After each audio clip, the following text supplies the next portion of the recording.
comedian.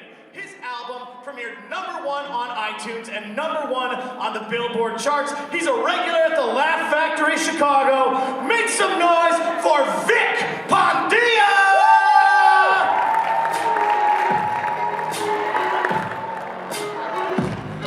Hey, keep it going for Laugh Out Loud tribute. Come on, let him hear it, everybody. Yes. Some of you may recognize me from your connection requests on the NACA app. I'll be honest, I have no idea how that thing works. I've been adding everybody on there. Just swiping right and praying like Tinder, you know? Just all I need is one match. It'll change my life, you know? This is great, man. This is so cool to be here. I'm just blown away by how many schools there are, because when I was a kid, I was completely clueless about colleges. Like, I thought an IUD was a state school. Because I hear women talking about it, how they're saving up for it, it's gonna change their life. I'm like, man, they must have a great liberal arts program over at IUD. I should look into that. So I asked Jeeves about it. This is a different time, okay? Everybody's asking Jeeves. If you don't know what Ask Jeeves is, Google it. And I was like, oh, they got the same mascot as the Texas Longhorns. That's a good joke. All the men in here look very confused, which is exactly why we shouldn't be allowed to vote on women's health.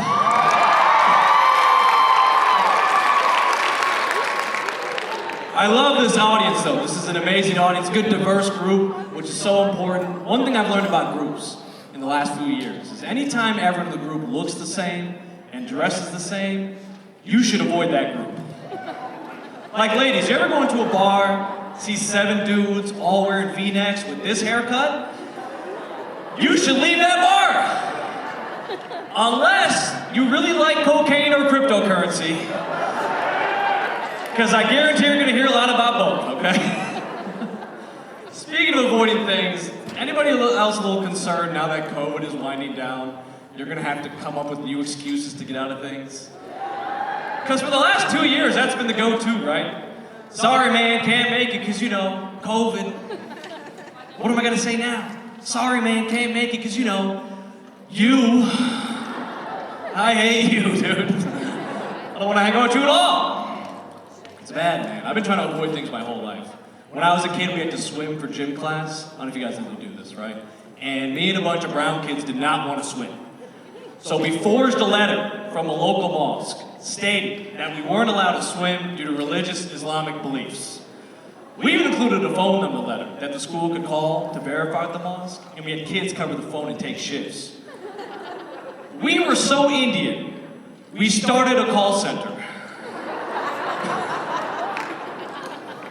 And obviously nobody called. Could you imagine the stress of that phone conversation? The principal's like, hey, it's Mr. Razak at Hill Middle School up the street. Yeah, I'm just calling to verify. Do you guys allow water?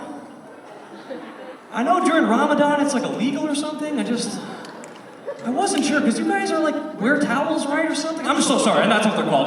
You know what, just forget I called. Never forget I called. I mean, forget I called. Oh, Jesus, I mean Allah. Praise God. Shalom, bye. So we got out of swimming, didn't have to do it. And the craziest part about that story is, I'm not even Muslim, I'm Hindu, but nobody checked. They're like, whatever, same thing. Oh man, it's good being Indian, I love it. Love being Indian. We do the same things as you guys. We celebrate the same holidays, we just put our own spin on it. Like for Thanksgiving, instead of going around and saying what we're thankful for, my family just went around the table and told me things I need to improve on. I remember one Thanksgiving was particularly ruthless. Why don't you marry? Why don't you have a job? Why do you still live with your parents?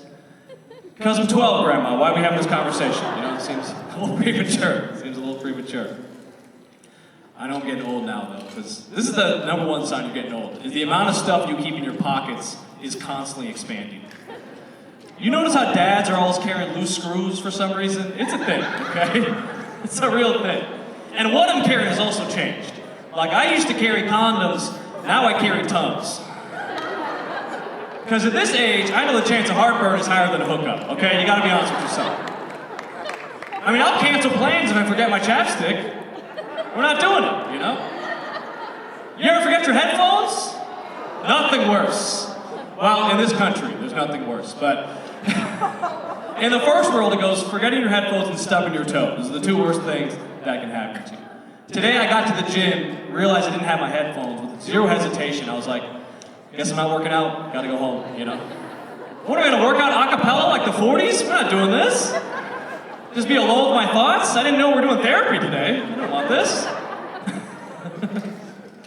Netflix is my therapy now. That's how I get by, man. Netflix is everything. And I've been able to watch Netflix because I still have my ex's Netflix password.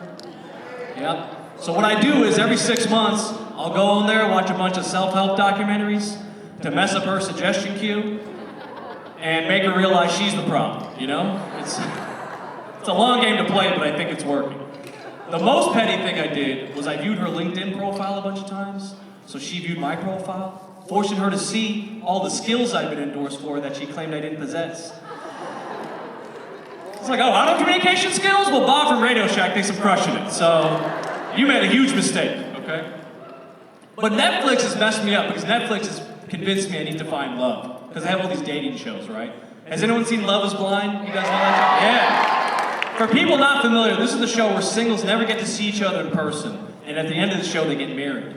And everyone's like, oh my God, this is such an authentic way to form a connection with somebody. It's not superficial, not based off looks. And the Indian people everywhere were like, wow, relationship not based off looks? What a concept. We've been doing this for 2,000 years. It's called arranged marriage, right? White people just took it and rebranded it. Because that's what white people do. Arranged marriage sounds bad. But Love is Blind? That sounds like a Twilight movie. It sounds fun. I'd watch that. I can't wait for them to remake this show in India. Will they imitate American culture? They're just going to have couples date, break up, get back together, break up again to focus on their careers, see other people, reconnect, take it slow for 5 years, then get married, only to get divorced in 6 months. Coming soon to Netflix India, Love is White. It's going to be a good show. Check it out.